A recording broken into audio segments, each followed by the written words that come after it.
A partir de este momento comienza la sección editorial de Platica con Ángel, correspondiente al lunes 1 de agosto del año 2022. Una poquita de miel para lubricar aquí, como diría el clásico, el gaznate. Y vamos pues. El título del editorial o la parte editorial de hoy se llama ¿A dónde lo llevará su locura? Mire, déjenme buscar aquí algo. Aquí está. El problema de gobernantes como el actual, el bulto, y de la situación que ha generado con sus desatinos y ocurrencias, da lugar a muchas interpretaciones, la mayor parte de ellas descabelladas. Sin embargo, hay analistas que gozan de un prestigio, de un respeto, vamos a decir, de quienes lo siguen, sea en su columna periodística, en un medio impreso, o en los espacios mediáticos en los cuales participa. Y uno de esos analistas económicos dice lo siguiente. Leo, en el 2006, gramaticalmente lo correcto sería decir en el año 2006, pero en fin. En el año 2006, López Obrador no aceptó su derrota en la elección presidencial y realizó un plantón de varias semanas en el centro de la Ciudad de México. En aquel entonces era Distrito Federal. Una aclaración quizá menor, pero es importante. La Ciudad de México no existía como figura jurídica en aquel entonces. Era Distrito Federal. Muy bien. La diferencia respecto a aquel año es que ahora él está en el poder y, ojo, y podría negarse a abandonarlo. Si una persona integrante de Morena dijere eso, no me sorprendería. Su ignorancia jurídica al respecto es total. Entonces simplemente la dejaría pasar, diría yo. No hay problema, hombre, ese es muy pendejo, no conoce la Constitución, ni se preocupa por conocerla, pues que diga misa. Pero cuando un analista del prestigio del que estoy citando, Enrique Quintana, un hombre con una experiencia tremenda en materia económico-financiera, un hombre que ha ocupado posiciones importantes en medios también importantes, en el Financiero en su primera etapa, de ahí pasó a Reforma y luego regresó al Financiero y hoy es uno de sus altos ejecutivos. Yo no entiendo cómo antes de escribir esto, Enrique no tuvo la precaución de leer lo que dice la Constitución en el artículo 85. Este artículo se refiere a la posibilidad que el presidente electo no se presente a rendir la protesta de ley, que es prácticamente lo que está infiriendo Enrique. Dice, y podría negarse a abandonarlo, es decir, aduciendo lo que fuere, el presidente diría, yo sigo aquí como presidente. Eso es lo que dice. Eso no es posible, salvo que el presidente se diere un autogolpe de Estado. Porque lo que haría él a decir, no me voy, aquí me quedo y esto, estaría dándose un golpe él mismo, un golpe de Estado. Es decir, rompería el orden constitucional, lo cual no va a ser posible porque habría un presidente ya fuera de su, evidentemente no sería de su partido, sino sería de la oposición, pero habría primero candidato triunfador y luego el presidente electo que la Sala Superior del Tribunal Electoral del Poder Judicial de la Federación, con los elementos que le habría proporcionado el INE, lo lo designaría como presidente electo. De tal manera, pues, creo que habría sido correcto o útil que Enrique hubiese leído eso y le hubiera metido cacumen a esto para no plantear esto. Y luego dice, o bien se podría crear una crisis constitucional en la que le impida que el candidato ganador tome posesión. ¿Qué significa eso?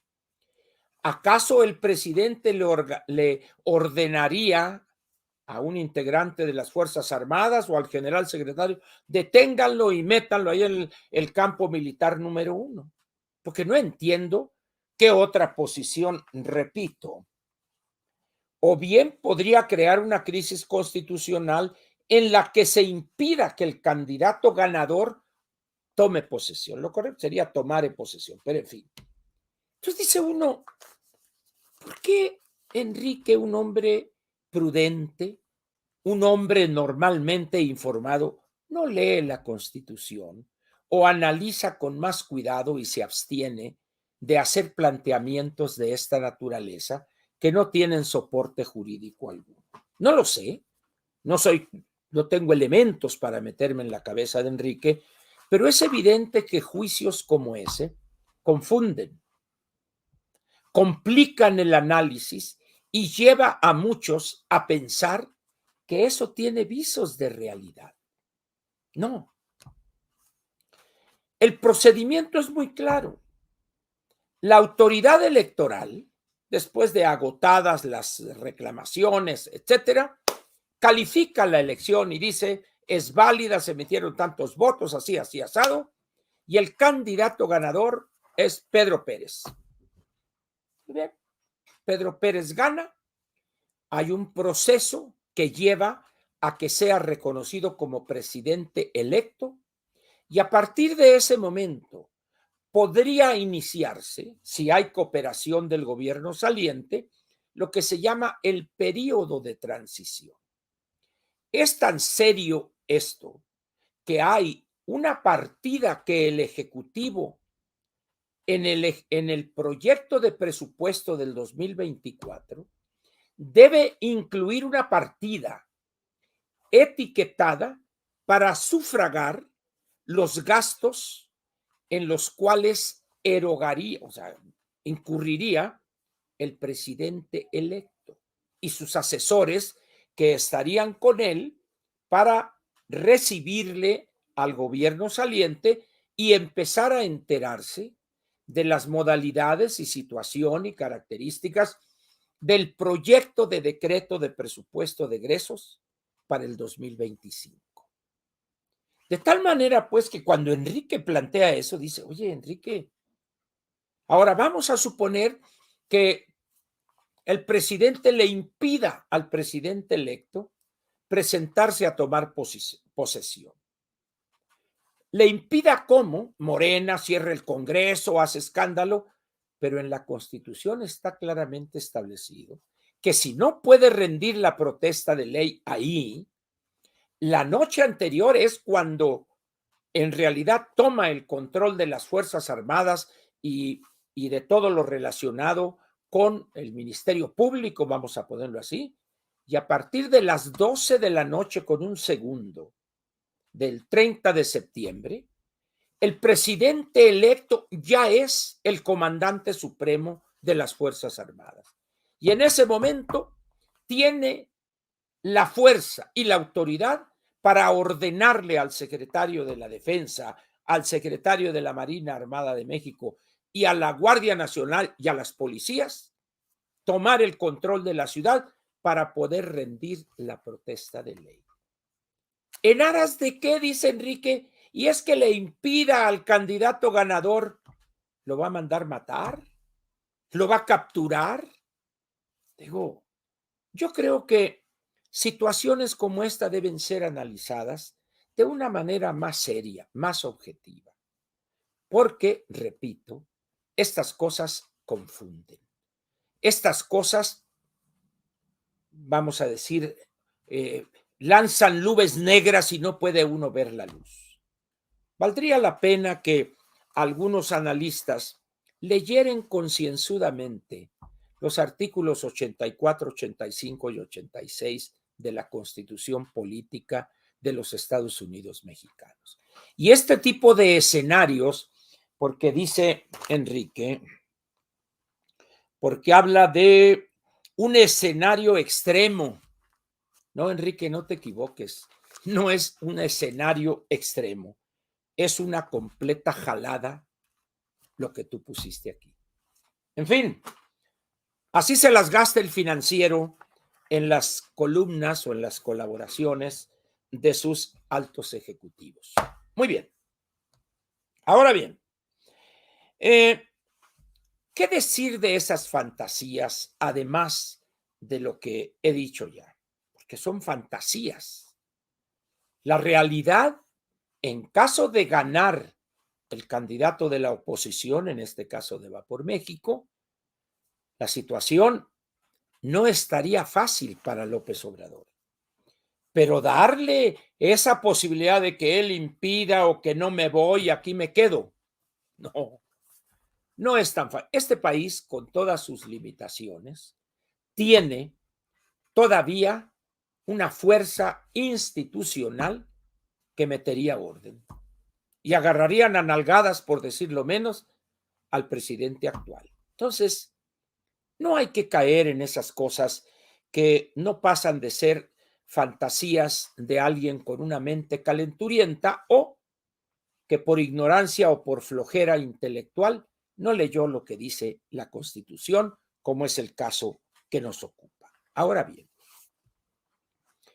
dejemos de lado la parte política y vayamos ahora a otra cosa más, no más importante, determinante en mucho de lo que va a suceder en estos 2 años, 2 meses, la situación económica. Para aquellos que dudan de lo que personajes tan serios y analíticos como Macario Esquetino, Luis Rubio, personas así. Y yo modestamente acá, un opinante, un campesino sin tierras, sin perro que le ladre, bueno, ahí está Jon Snow.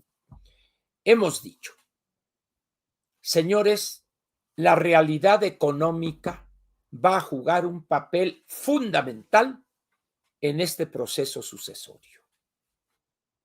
Hoy, aquellas personas que duden de esto que afirmo, nada más les recomiendo que lean la colaboración que se llama Tiempo de Escenarios de Macario Esquetín. Si usted está suscrito a su servicio en Patreon, podrá leer este documento de 7, 8 cuartillas, muy interesante, o si no tiene usted acceso a ese servicio, puede leer en la página del Financiero la colaboración de hoy de Macario Esquetino. Y ahorita le voy a decir, para que vea que aquí estamos informados y no andamos con esas fantasías, es en la página, ahorita le voy a decir, la colaboración de Macario es la página 39 y en la página de enfrente, en la 38, está una columna también excelente de don Raimundo Riva Palacio, que se llama Andrés dispuesto al suicidio. Lea usted esas 2 columnas. Está de libre acceso, entre usted al Financiero, y ahí podrá leer. Lea primero la de Macario, porque es la parte económica, y luego lea la de don Raimundo Riva Palacio, que es la parte política. La economía mexicana va de tumbo en tumbo. Ahora dice, no, crecemos al 2% y vamos muy bien. Mire, el problema de las cifras ante personas faltos de honradez intelectual, como es el presidente de la República, las puede hacer como bola de plastilina, pero eso no quiere decir que la realidad desaparezca. Cuando uno revisa las cifras del comportamiento de la economía, medido a través del Producto Interno Bruto, podemos inferir que la economía mexicana crecerá en el mejor de los casos, como ahí lo explica Macario, alrededor del 1.7, 1.8%. La Secretaría de Hacienda, en aras de querer salvar la cara, dice, vamos a crecer 2.4. ¿Se acuerdan ustedes que iban en el 5.1, luego tuvieron que bajar al 3.4 y ahora al 2.4? No vamos a llegar al 2.4. Viene un semestre, el segundo semestre de este año, sumamente complicado. Repito, sumamente complicado por el lado de la economía, pero más complicado va a estar el 2023. Y el paquete económico que se deberá presentar al Congreso el 8 de septiembre del 23 para elaborar la ley de ingresos y alguna cosa fiscal y el proyecto de decreto del presupuesto de egresos de la Federación para el 24 van a ser críticos. ¿Recuerda usted que yo le he dicho aquí una y otra vez, dejen, no, que el 24, que si quién va a ser candidato? Y yo les dije, señores, hay 4 o 5 aduanas antes. La primera, el presupuesto de egresos para el 23. Ya se entregará ahora en un mes o una cosa así, agosto y septiembre. Agosto, en un mes y una semana se entregará. Esa es la primera aduana. Sacar el presupuesto y elaborar la ley de ingresos para el 2023. Segunda aduana, el presupuesto para el 2024. Tercera aduana, la elección del Estado de México. Ya van 3.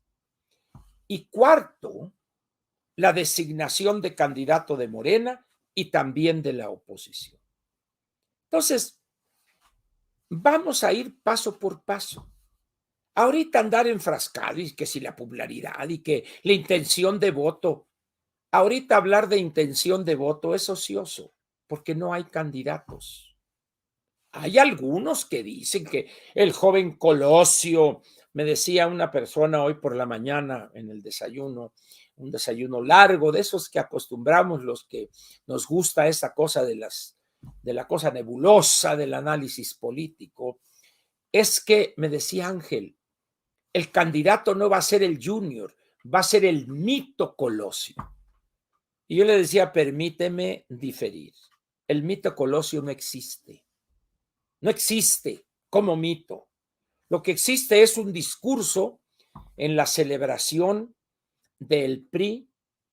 Recuerde usted que el PRI anunció el PNR, su creación, el 4 de marzo del 29. 65 años después, se pronuncia un discurso por parte de Luis Donaldo, el cual no escribió él. Pero con ese discurso, algunos panegiristas de Luis Donaldo quieren inventar. Es que el pensamiento de Luis Donaldo, y esto es cierto, eso no existió. Entonces me dice esta persona, es que va a participar el mito. Pues si es muy grande el mito, va a ser puro mitote, nada más.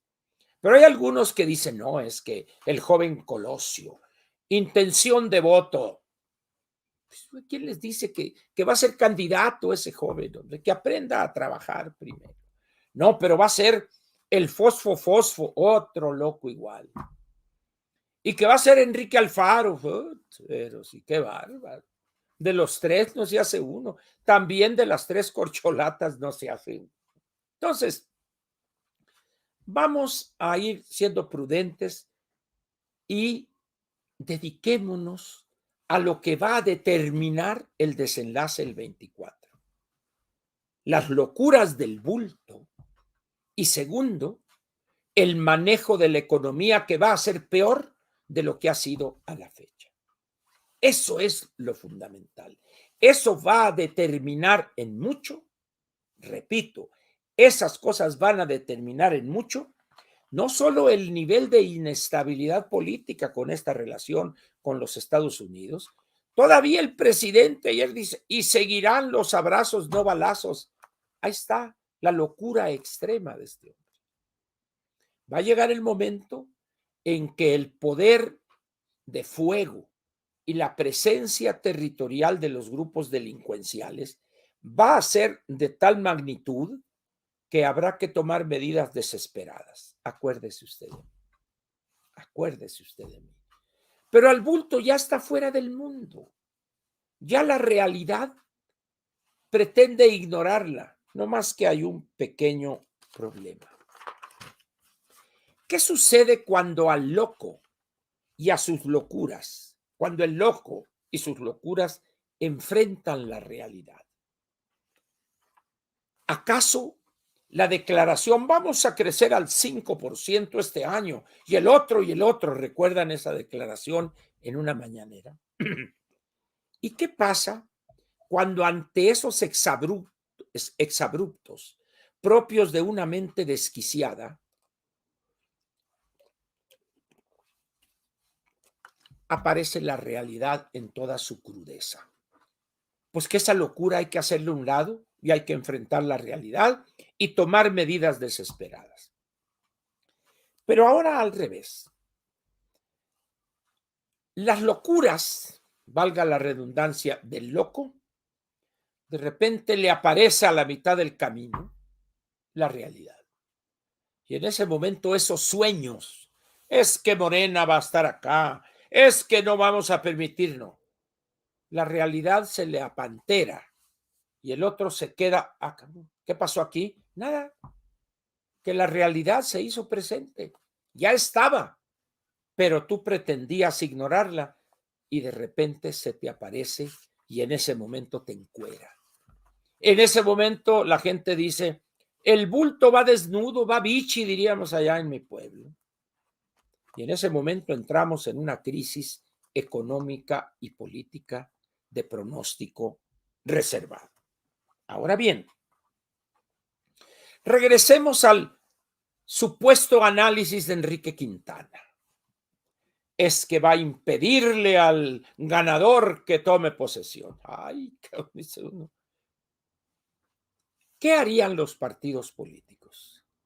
¿Qué harían los empresarios?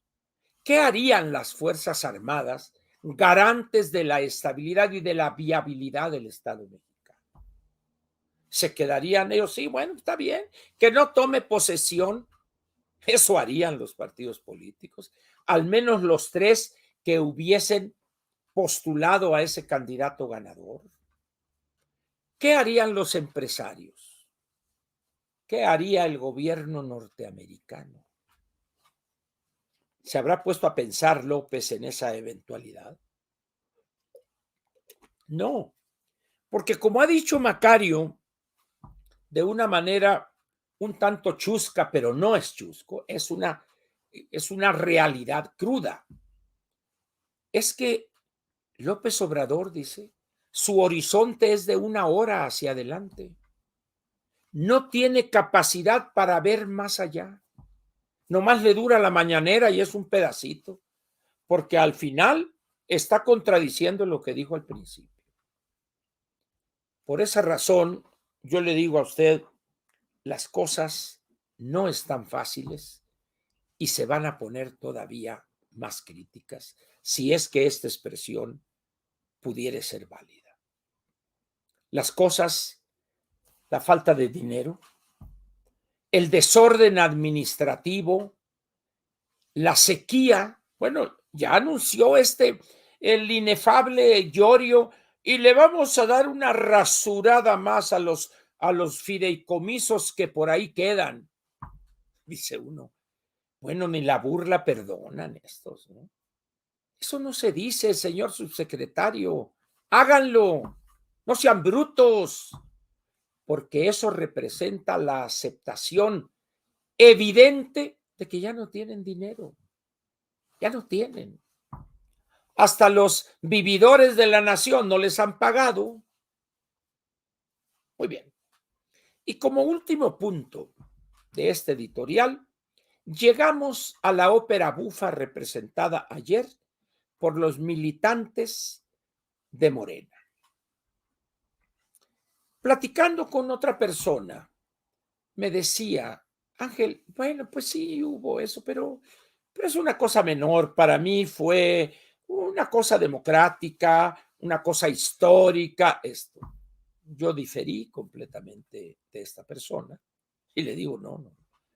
Aquí lo que tenemos es la exhibición brutal, cavernaria, de un grupo de un grupo, no de un partido, porque Morena no es un partido, de un grupo de sinvergüenzas que lo que han demostrado es que no están dispuestos a ceder un ápice el poder que tienen. Ayer y anteayer, lo que vimos es a los seguidores de las tres corcholatas enfrentarse para poder colocar a un mayor número de delegados en la integración o para integrar el Consejo Nacional que tendría estas y estas funciones. ¿Se imaginan ustedes si esto están haciendo ahorita, donde no es una elección a la presidencia de la República? ¿Se imaginan ustedes cómo van a actuar en junio, los primeros días del 2024, del año 2024? Ese acarreo ofensivo de personas sencillas que tienen miedo de que les quiten los 2,000, 3,000 pesos, lo que fuere. Con un candor digno de mejor causa, una señora le pregunta, pues no sé, dice, no, pues aquí nos trae, es más, mire, esa que está ahí nos trajo, ella es, pregúntele a ella, y ahí va. Oiga usted, bueno, pues mire, venimos a esto, ¿cómo se llama esto de la resurrección? ¿O cómo se, no sé, pero aquí venimos. Y esos son los que movilizan a esas personas que reciben las dádivas que este gobierno otorga. Ahora dicen, Mario Delgado, con esa cachaza que lo caracteriza al político más feo de la galaxia, dice, en 543 centros de votación se recibieron más de 2,5 millones de votos. Y nunca falta el desempleado que se pone a hacer cuentas. ¿Y sabe qué? No salen las cuentas. No salen las cuentas. No es posible que en 543 centros de votación durante, vamos a decir, las 10 horas que estuvieron abiertos, se hubiera recibido tal cantidad de votos emitidos. ¿Qué pasó? A rellenar urnas y ahí están las imágenes, están los videos. Esa es Morena. Esa ópera bufa que representaron ayer, o que más bien parecía una lucha libre de relevos australianos, donde todos contra todos hasta que queda uno el vencedor. Eso fue lo que vimos ayer. Ese fue el espectáculo que dejó ver Morena desde el sábado, es decir, anteayer, y lo ratificó ayer. Esos son los que no quieren dejar el poder. Pero ahora viene la contraparte. ¿Qué harán los tres partidos de la oposición? Y digo tres porque el Esquirol de Dante Delgado allá se quedará con su membrete y con sus candidatos de primera, el Junior Colosio, el Fosfo y este señor que no ata ni desata ya en Jalisco, Enrique Alfaro. Porque algunos afirman, podría ser, concedo, pudiera ser, que Monreal mande muy lejos a Morena y sea cobijado en Movimiento Ciudadano. Ahorita dudo de esa alternativa, pero no hay que eliminarla en el conjunto de escenarios, ¿verdad?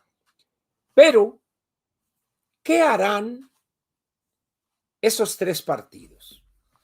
PAN, PRI y PRD. ¿Qué harán?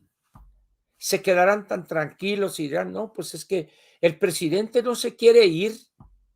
¿Usted quiere que con lo que nos ha mostrado Alito hasta la fecha, con la decisión que ha mostrado, al margen de filias y fobias, ¿usted cree que se va a quedar callado el PRI? El mismo PAN, no con Marco Cortés, sino con Santiago Krill, que fue el que dio la batalla en la Semana Santa, cuando la cuestión de la ley de la industria eléctrica. ¿Usted cree que se van a quedar callados? Y también, mi querido paisano, el Chucho Zambrano, órale, vamos a echarle montón a Morena. No la tiene fácil Morena, tampoco la oposición. Pero quien la tiene más difícil ante lo que vimos ayer y anteayer es Morena. No tiene un candidato de arrastre, no lo tiene. No tiene un candidato de las tres corcholatas capaz, que dicen, como dicen los ingleses, que entusiasme, que mueva a la gente y que diga, la Claudia es chingona, ¿no? La ve uno y se desanima hasta de salir a votar. Ebrard, pobrecito, como dirían aquí en el DF, en la Ciudad de México, mi vida, mi vida. Es decir, pero véanlo ustedes con esa cara de loco, de desequilibrado mental, con los ojos vistos de acá y se pone a ver acá platillos voladores. Ese piensan que va a ser, por favor. Y luego el florero del Edén, Dios mío querido. Pero eso es lo que tiene Morena, no tiene algo más. Y el otro que ya no sabe ni, no ata ni desata ya. Pero luego hay algunos ahí que dicen, es que Andy va a ser el candidato, es el caballo negro. Órale, mi Andy, láncese usted, órale, aviéntense, propónganlo como candidato. Y luego por allá Martí Batres, agradezco al señor presidente que haya reconocido mi trabajo, etcétera, etcétera, porque lo mencionó ahí en la mañanera el presidente. A Martí Batres hay que reconocerle algo que parecía imposible de lograr. Es el inventor y creador de ese nuevo alimento que eliminará el hambre del mundo, la leche con caca. Ese es el único mérito que tiene Martí Batres. Un porro de toda la vida, manejador de golpeadores, eso es lo que hace, nada más. Pero eso no es operación política. En fin, pues, ese es el panorama que tenemos. Eso fue lo que pasó anteayer y ayer, que quedaría como algo anecdótico. Lo que no queda como anécdota es la cruda y ofensiva realidad de la economía, pero también de la convivencia política. Aquí termina la sección editorial correspondiente a Platica con Ángel del 1 de agosto del año 2022.